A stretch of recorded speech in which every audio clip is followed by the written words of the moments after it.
اعوذ باللہ من الشیطان الرجیم بسم اللہ الرحمن الرحیم۔ محرم حرام کے دن چل رہے ہیں اور کچھ احمق لوگوں نے یہ کلیم کیا ہوا ہے کہ اس دنیا میں جو ہے وہ کسی بزرگ کی قبر کے اوپر ایک جنتی دروازہ ہے۔ یہ بزرگ پاک وطن میں ان کا جو ہے وہ مزار ہے۔ یہ 1873 عیسوی میں ملتان کے ایک گاؤں کھوتوال میں پیدا ہوئے تھے اور یہ پھر پاک وطن آ گئے، جن کا نام تھا مسعود، اور آج کل ان کو جو ہے مسعود الدین گنج شکر رحمۃ اللہ علیہ بلاتے ہیں۔ ان کا مزار جو ہے وہ پاک وطن شریف میں ہے۔ ان کے مزار کا ایک دروازہ ہے جس کو باب جنت کہا جاتا ہے، اور جو کہتے ہیں جو اس دروازے سے ایک دفعہ گزر جاتا ہے اس کے جو باقی تمام گناہ ہیں وہ معاف کر دیے جاتے ہیں۔ میرے بھائیوں، ہمارے اس پلانٹ ارتھ پہ 3 ہمارے مقدس مقام ہیں: مسجد الحرام، مسجد نبوی اور مسجد اقصیٰ۔ مسجد الحرام کے 243 دروازے ہیں ٹوٹل، مسجد نبوی کے 110 دروازے ہیں اور بیت اللہ کے 11 دروازے ہیں۔ ان میں سے کسی کے بارے میں جو ہے کوئی کلیم نہیں ہے کہ یہ کچھ جنتی دروازے ہیں یا ادھر سے کوئی گزر جائے گا تو اس کے تمام گناہ معاف کیے جائیں گے۔ یہ صرف جو سعادت ہے یہ صرف پاکستان میں جو لوگ رہتے ہیں یہ ان کے حصے میں آئی ہے کہ جو اس جنتی دروازے سے گزر جائے گا اس کے تمام جو گناہ ہیں وہ معاف کر دی جائیں گے۔ اللہ کے رسول صلی اللہ علیہ وسلم نے فرمایا، میرے گھر سے ممبر رسول تک یہ جنت کے ٹکڑوں میں سے ایک ٹکڑا ہے۔ جو زمین ہے نا وہ جنت کا ٹکڑا ہے، ممبر اللہ کے رسول کے گھر سے ممبر رسول تک، اس کے علاوہ کوئی نہیں ہے۔ اور آپ دیکھ لیں بحثیت مسلمان ہم کس طرف جا رہے ہیں۔ یہ 13 صدی سے پہلے جتنے بھی مسلمان گزر گئے ہیں وہ کدھر سے گزرتے تھے، کون سے جنتی دروازے سے گزرتے تھے؟ یہ سعادت صرف بعد والے لوگوں کو نصیب ہونی تھی؟ کیا اللہ کے رسول صلی اللہ علیہ وسلم نے یہ تعلیمات فرمائی ہیں، ہمیں حکم دیا اس کا؟ یا صحابہ کرام میں سے کسی کی قبر کے بارے میں یہ ہے کہ اگر ان کی جو ہیں وہ قبر کا جو مزار ہے اس کا جو دروازہ ہے وہ جنتی دروازہ ادھر سے گزر جائیں گے تو آپ کے گناہ معاف کیے جائیں گے؟ کوئی ہے کسی کے بارے میں کلیم؟ اتنے بڑے بڑے ہمارے صحابہ کرام اکابرین جو ہیں وہ گزر گئے۔ یہ صرف 1300 صدی کے بعد جو لوگ آنے تھے یہ ان کو سعادت نصیب ہونی تھی۔ اور دیکھ لیں یہ ایسا جنتی دروازہ ہے جس میں جو ہے وہ بہت سارے لوگ ذلیل و خوار ہوتے ہیں۔ مطلب یہ کہ 2-3 کلومیٹر جو لمبی ہے وہ لائن لگی ہوتی ہے اور لوگ لائن میں انتظار کرتے ہیں، اور پھر ان کو جب ادھر سے گزارا جاتا ہے تو دھکے دیے جاتے ہیں، دھکے مار کے گزارا جاتا ہے، اور بہت سارے لوگوں جو ہیں ادھر شہید بھی فوت بھی ہوتے ہیں۔ جیسے جو ہے 2021 میں 27 افراد شہید ہوئے، اور 2010 میں ایک جو خود کش حملہ ہوا تھا اس میں وہی جو بندہ تھا وہ پہلے باب جنت سے گزرا اور پھر خود کش حملہ کر دیا۔ مطلب کہ وہ جنتی بندے نے باقی افراد کو بھی ساتھ لے گیا۔ دیکھ لیں یار بھائیو، مجھے یہ بتائیں کسی اللہ کی جو جنت ہے اس میں کیا ایسے ہوتا ہے کہ لوگ جو ہیں وہ خودکش حملہ کریں یا ادھر لوگ شہید ہوں؟ بلکہ اللہ نے تو قرآن میں فرمایا کہ جنتیوں کے لیے دودھ اور شہد کی جو ہے وہ نہریں ہوں گی جس میں ہمیشہ ہمیشہ رہیں گے، جس میں نہ ان کو کوئی غم ہوگا نہ کوئی تکلیف ہوگی۔ لیکن ادھر جو ہے وہ باب جنت سے گزرنے کے لیے لوگوں کو مشکلات کا سامنا کرنا پڑتا ہے، تکلیف جو ہے وہ برداشت کرنی پڑتی ہے، پھر لوگ ادھر فوت بھی ہوتے ہیں۔ ابھی آپ دیکھ لیں تقریباً جو ٹمپریچر ہے وہ 45 46 47 ہے، تو اتنی زیادہ گرمی ہے، اس زیادہ گرمی میں لوگ ذلیل و خوار ہوتے ہیں، اور کرنے کیا کے لیے جی؟ ہم گناہ بخشوانے کے لیے۔ یہ کون سا آسان طریقہ جو پاکستانیوں کے حصے میں آیا ہے گناہ بخشوانے کا؟ مطلب کہ نماز، روزہ، زکوٰۃ، حج جو گناہوں کو مٹاتے ہیں وہ ہم نے نہیں کرنے، اور ایک جو بزرگ ہیں ان کی جو ہے وہ قبر کا جو دروازہ ہے اس سے گزرنے ہم چلے جاتے ہیں۔ دیکھو اس کے اوپر جو تمام ایکٹیویٹی ہو رہی ہیں وہ جو اللہ کے رسول نے تعلیمات دی ہیں ان کے سارے خلاف ہیں۔ پہلی بات تو یہ ہے کہ قبر کو پکا نہیں کرنا چاہیے، چلو کر لیا، پھر اس کے اوپر مزار نہیں بنانا چاہیے تھا، مزار بھی خلاف شرع ہے۔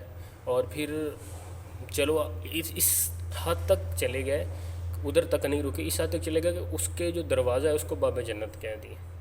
دیکھ لو حال، مطلب کہ لوگ اتنی دور دور سے آتے ہیں اپنے گناہ بخشوانے اس دروازے سے گزرنے کے لیے، اور قریب ہی اپنے محلے کی مسجد میں پنکھے کے نیچے جو ہے وہ نماز نہیں پڑھتے، جس کو اللہ کے رسول نے فرمایا بے شک نماز نور ہے، بے شک نماز کامیابی ہے اور گناہوں کو بخشنے کا ذریعہ ہے، نماز نہیں پڑھنی۔ لیکن ادھر چلے گئے ایک فضول ایکٹیویٹی کرنے کے اوپر، جو ہے وہ اتنا اپنا جو ہے روپیہ پیسہ خرچ کیا، اپنی تکلیفات برداشت کی کر کے ادھر چلے گئے، باب جنت چلے گئے۔ دیکھیے ہمارے یہ 3 بڑے مقدس مقام ہیں، اگر کلیم کیا ہوتا نا تو ان کے بارے میں کلیم کرنا تھا کہ ان سے اگر کوئی گزر جائے تو وہ پھر جنتی ہے۔ ہمارے جتنے بڑے سیاستدان ہیں وہ جب بیت اللہ جاتے ہیں تو ان کے لیے جو ہے وہ اسپیشلی طور پہ کہ اوپر جو ہے ان کے لیے وہ دروازہ کھولا جاتا ہے اور وہ اندر جاتے ہیں، خانہ کعبہ کے اندر جاتے ہیں۔ تو ان کے بارے میں تو آپ کہتے ہیں نہیں جی یہ انہوں نے لوگوں کے حق مارے، انہوں نے یہ کیا، یہ وہ کیا ہے۔ مطلب جو بیت اللہ سے ہو کے آ گیا وہ جنتی نہیں ہے، اور ادھر ایک خلاف شرع جو کام ہو رہے ہیں، سارا کچھ ہو رہا ہے، وہ جنتی ہیں۔ اور دوسرا امام کعبہ جو ہیں وہ ہر نماز میں 2 دفعہ ادھر سے گزر کے جاتے ہیں، وہ تو آپ کی نظر میں نجدی ہے جی، گستاخ رسول ہے۔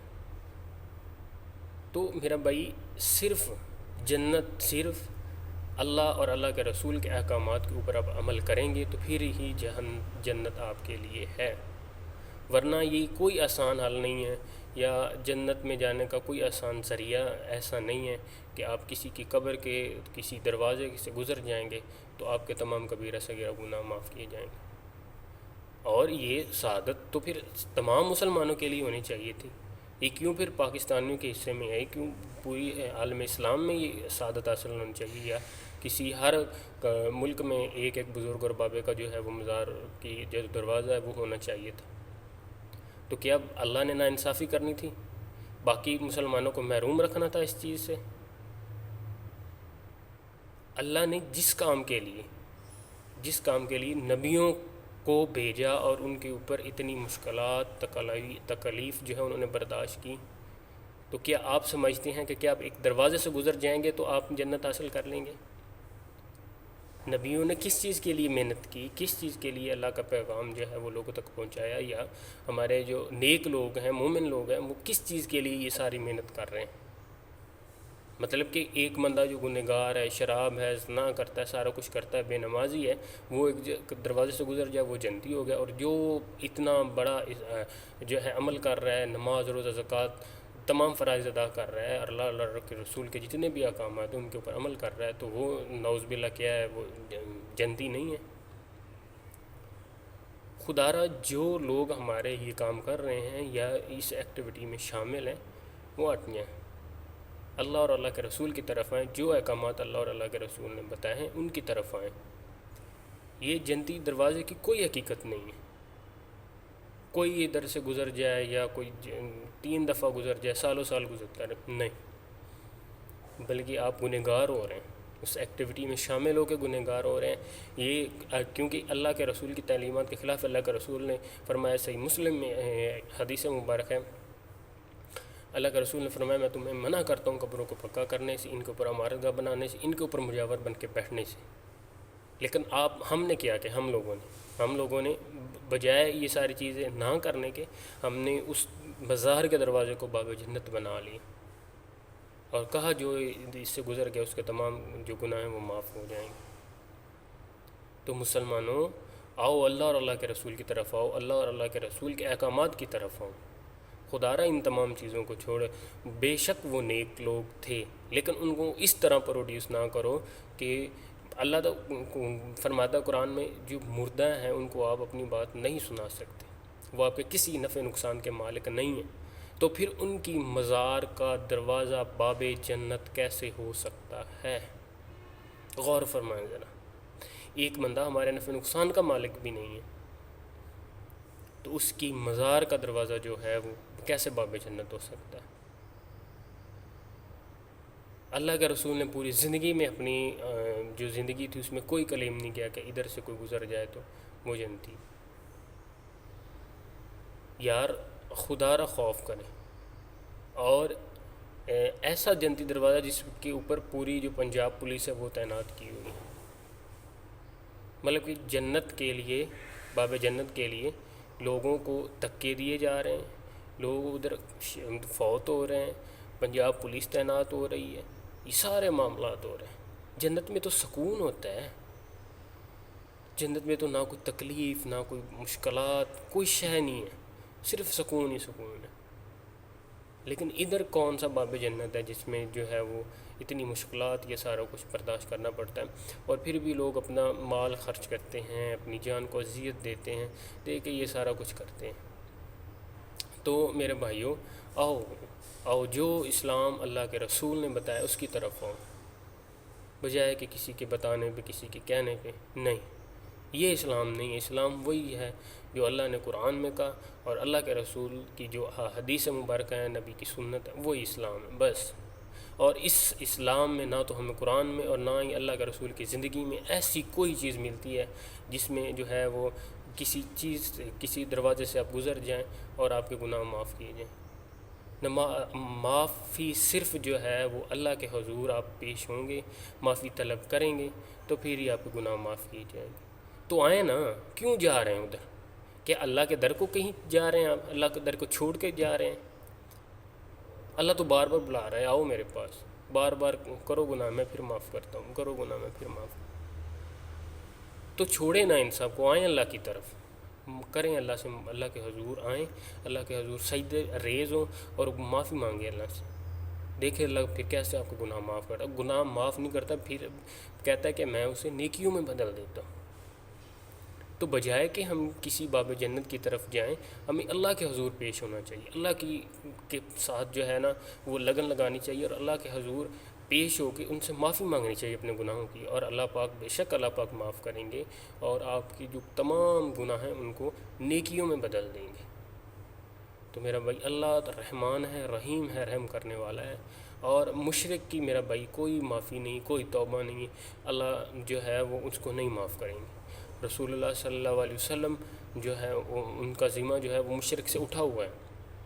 قیامت والے دن اللہ کے جب قیامت والے دن اللہ کے حضور تمام لوگوں کو پیش کیا جائے گا، تو جب حساب کتاب ہو جائے گا تو اللہ کے رسول دروغہ جہنم سے پوچھیں گے کہ اے مالک جہنم، دروغہ جہنم، کیا میرا کوئی امتی اس جہنم میں کوئی باقی رہ گیا ہے؟ تو وہ فرمائیں گے اے اللہ کے نبی، آپ کا کوئی جو ہے امتی وہ جہنم میں نہیں ہے سوائے اس شخص کے جس کو قرآن نے روک لیا۔ اور قرآن کو کس نے روکا؟ قرآن نے کس شخص کو روکا جانے کے لیے؟ مشرک کو۔ تو میرا بھائی مشرک کی کوئی معافی نہیں ہے۔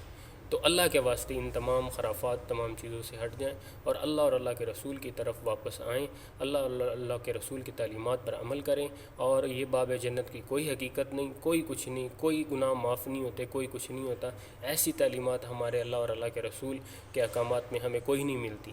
تو ان کا ہم اسلام سے کوئی تعلق نہیں ہے، کوئی واسطہ نہیں ہے، تو آئیں اللہ اور اللہ کے حضور پیش ہوں، اللہ کے حضور معافی طلب کریں، اور اللہ پاک معاف فرمائیں گے آپ کے تمام گناہوں کبیرہ و صغیرہ کی۔ آپ جو وقت ادھر ضائع کر رہے ہیں، اب آپ کی نمازیں جا رہی ہیں اور فرائض آپ کے جو ہیں وہ ضائع ہو رہے ہیں، آپ کا مال خرچ کر رہا ہے، تو خدا را اس کی جو ہے وہ ایک سوچیں بحیثیت مسلمان ہمیں یہ تمام چیزیں جو ہیں ان سے رک جانا چاہیے، اور جو جنت کا اللہ نے جس جنت کا اللہ نے وعدہ کیا ہے اس کے لیے محنت کریں، اس کے لیے جو ہے وہ کوشش کریں، اور اللہ پاک قیامت والے دن ضرور نبی کریم صلی اللہ علیہ وسلم کے صدقے سے وسیلے سے ہمیں جنت میں جگہ عطا فرمائے گا۔ اللہ پاک سے دعا ہے کہ ہمیں تمام خرافات سے بچنے کی توفیق عطا فرمائے، اور جتنے بھی ہمارے اندر جو ہیں خرافات یا بدعات آ گئی ہیں ان کو ہمیں ختم کرنے کی توفیق عطا فرمائے، اور اپنی جو ہے وہ رحمت کا سایہ ہم کے اوپر فرمائے، اور جو ہے اللہ پاک ہمارے تمام کبیرہ صغیرہ گناہ معاف عطا فرمائے۔ وآخر دعوانا ان الحمد للہ رب العالمین۔